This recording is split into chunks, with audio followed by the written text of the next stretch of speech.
छात्रों एवं छात्राओं, अब आज आप भविष्य काल के वाक्य किस प्रकार से बनाए जाते हैं इस विषय में अध्ययन करेंगे। पिछले वीडियो में आपने वर्तमान काल को समझा था। अब भविष्य काल में यदि देखा जाए तो जो कार्य न तो हो रहा है अभी और न तो हो चुका है, मतलब वो अब के इस क्षण के पश्चात होने वाला है, उसे हम भविष्य कहते हैं। इस क्षण के पश्चात जो कुछ होगा उसे हम भविष्य कहते हैं। इसकी पहचान बहुत सरल, गागी गे वाक्य में पढ़ेगा, लिखेगा, खाएगा, हंसेगा, गया होगा, इस प्रकार से वाक्य में गागी गे निश्चित रूप से रहता है। तो यदि हम भविष्य काल की बात करें तो एक वाक्य आइए देखते हैं।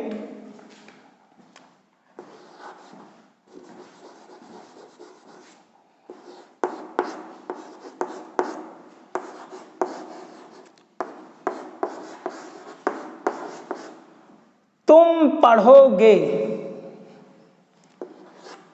तुम पढ़ोगे। इस वाक्य को पढ़ने से निश्चित रूप से पता चलता है कि यहां पर अंत में गा गी गे है, तो यह माना जा सकता है कि यह भविष्य काल का वाक्य है। अब ये तो आप जानते ही हैं कि भविष्य काल में लिट लकार का प्रयोग होता है। धातु देख लीजिएगा, अगर पढ़ना है तो पढ़ धातु, जाना है तो गम धातु, लिखना है तो लिख धातु, यहाँ पर पठ धातु का प्रयोग होगा। तो सबसे पहले हम इस कर्ता को देखेंगे। कर्ता एक वचन है कि दो वचन, व्या बहुवचन, एक वचन। वाक्य से पता चल रहा है एक वचन। तुम एक वचन, तुम दोनों दो वचन और तुम सब बहुवचन। तो ऐसी स्थिति में यहाँ पर एक वचन है तो आप युष्मद शब्द का रूप त्वम, युवाम, यूयम ऐसा चलता है प्रथमा विभक्ति में। तो आप तुम के लिए क्या करेंगे? त्वम, ये हो गया त्वम। अब क्रिया लगाने के पहले आप देख लेंगे कि किस काल का वाक्य है। काल तो पता चल गया, भविष्य काल का है। भविष्य काल में लिट लकार का प्रयोग। अब लिट तो निश्चित हो गया, रूप चलेगा पठिष्यति, पठिष्यता, पठिष्यन्ति। अब समस्या ये है कि उसमें कौन सा रूप, 9 शब्द हैं, कौन सा लगाएंगे। जैसे ही आप क्रिया लिखेंगे आप इस सूत्र को जरूर अपने मस्तिष्क में ध्यान में लाएंगे। हम, मैं उत्तम, तुम मध्यम, बाकी सब प्रथम। तो तुम मध्यम, क्या कहा जा रहा है? तुम मध्यम। तो यहाँ पर तुम है, इसका मतलब मध्यम पुरुष का प्रयोग होगा। अब मध्यम पुरुष में यदि हम रूप चलाएं तो पठिष्यसि, पठिष्यथा, पठिष्यत, ये रूप चलेगा। तो अब यहाँ पर एक वचन है तो क्या करेंगे? लिख देंगे त्वम पठिष्यसि, त्वम पठिष्यसि, त्वम पठिष्यसि। ये आपका अनुवाद बन गया पूरी तरह सही, त्वम पठिष्यसि। अब मान लो दो वचन का आता है, तुम दोनों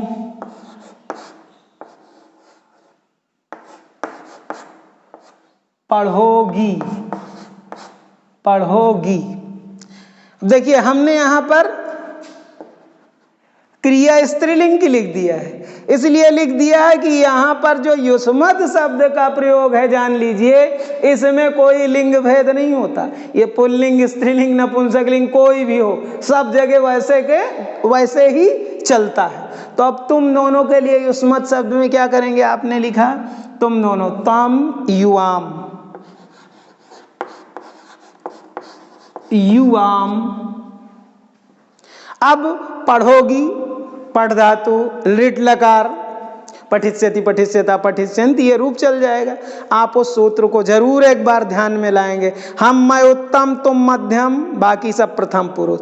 आ रहा है यहाँ पर तुम, तो तुम दोनों दिख रहा है आपको, आप ये जान लीजिए कि तुम दोनों का मतलब मध्यम पुरुष दो वचन रूप आप चला लीजिए।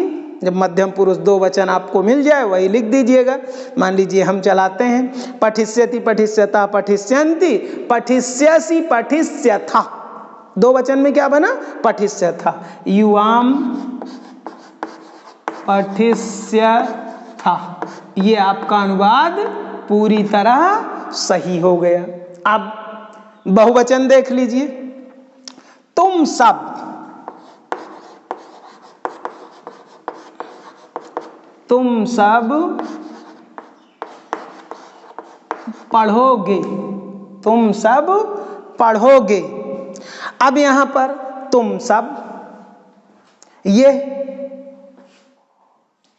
इस वाक्य को आप देखें, तुम सब पढ़ोगे, भविष्य काल का वाक्य दिख रहा है। सबसे पहले वाक्य पढ़ते ही आप ये अंदाजा लगा लीजिए कि जो ये वाक्य है ये किस काल का है, वर्तमान का है कि भूत का है कि भविष्य का है। ये वाक्य आपका गागी गे से पता चला भविष्य काल का है। भविष्य काल में लिट लकार का प्रयोग होता है। सबसे पहले तुम सब युष्मत शब्द का रूप चलाइए, त्वम युवाम यूयम। बहुवचन में क्या बना? यूयम, यूयम, ये आपका बहुवचन में बन गया। अब क्रिया लगाने के पहले सूत्र आपको हर बार बोलना है, ध्यान में लाना है। हम, मैं, उत्तम, तुम मध्यम, बाकी सब प्रथम पुरुष। यहां पर आ रहा है तुम मध्यम, इसका मतलब मध्यम पुरुष कितने वचन? बहुवचन। तो आप मध्यम पुरुष बहुवचन का रूप चला करके लिख लीजिए। चलिए हम ही चलाते हैं। पठिष्यति पठिष्यता पठिष्यन्ति पठिष्यसि पठिष्यथा पठिष्यत। बहुवचन में क्या बना? पठिष्यत। उसको आप चुपचाप लिख दीजिएगा, आपका अनुवाद सही। पठिष्यत, ये आपका हो गया मध्यम पुरुष का वाक्य।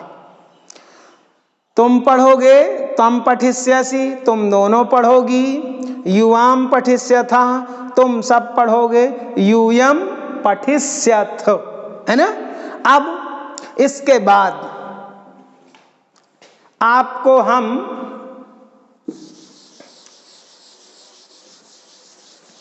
भूतकाल